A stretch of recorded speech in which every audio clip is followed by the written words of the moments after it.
c'est sécurisé. Donc ici, un petit scalp juste après la publication des taux de la Fed qui n'a pas du tout surpris, puisqu'on a 3,75, c'était le consensus, c'était du coup les chiffres précédents. Je vous remets ça en perspective sur un graphique 15 minutes où on est sous pression vendeuse dominante, donc j'avais pas envie de jouer le billet opposé. Sur un graphique 5 minutes, on a une impulsion, une correction, on revient sur cette zone ici au passage, et en attendant, du coup, il faut bien que le marché aille quelque part, en attendant aussi que Jérôme Powell prenne la parole, tout simplement, opportunité de short ici. Alors attendez, je vais déjà décaler aussi ça, du coup, pour les prochaines targets où je vais suivre ça de toute façon de mon côté, mais grosso modo ici, j'ai fait en fait un stop à 40 pour faire un TP à 20, donc c'est un ratio à 0,5.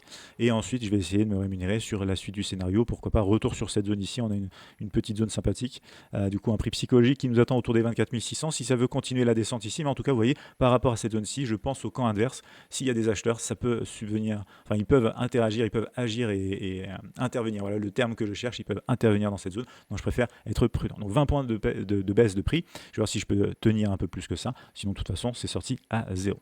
Configuration assez simple, utiliser la création de ce double test, cassure par le bas, petit pullback pour essayer de dégager au moins du coup par exemple 20 à 30 points, donc idéalement même 30 points ici jouables entre ces creux ici pour que le marché achève un petit peu son scénario théorique par rapport à cette figure chartiste. J'ai préféré prendre 20 points, faire un ratio à 0,5 parce qu'une fois de plus on est en attente de la prise de parole de Jérôme Powell, et si le marché ne bouge pas trop, au bout d'un moment il va falloir commencer à prendre des mesures aussi parce que j'aime pas trop garder un trade ouvert avant ce genre d'événement, si vous voyez ce que je veux dire.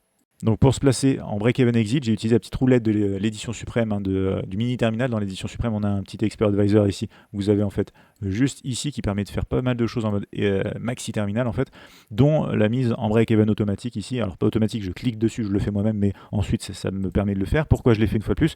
Parce qu'on s'est rapproché au millimètre près de ma target finale pour ce petit scénario avant la prise de parole de Jérôme Powell, et donc j'ai pas envie maintenant que le marché revienne ici. C'est soit du coup mon TP final, soit le break-even après le TP. On se rapproche de la prise de parole de Jérôme Powell. Je me suis calé ici à 25 points en stop suiveur, donc maintenant soit ça sort en TP, soit c'est de toute façon un stop suiveur de 25 points. Si vous le voyez ici à 50 points, si je veux cliquer sur ce petit bouton ici, c'est un indicateur pareil qui fait partie de l'édition suprême, c'est l'indicateur Profilos.